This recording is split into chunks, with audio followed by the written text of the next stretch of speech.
Hello, in this video I'm gonna show you how to set Do Not Disturb mode on Philips HomeRun 2000.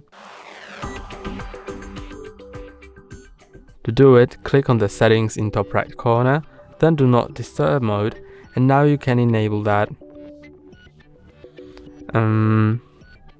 You can change the start and the finish time, so let's leave it as it is for now.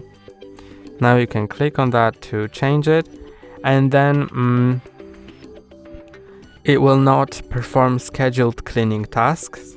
It will not resume cleaning. For example, when it starts cleaning, then discharges and goes back to charging, then it will resume. But if Do Not Disturb mode is on at that time, then it will not. And it will also not speak at that time. So that's how you enable or disable Do Not Disturb mode. That's all for today. Don't forget to like and subscribe. See you next time.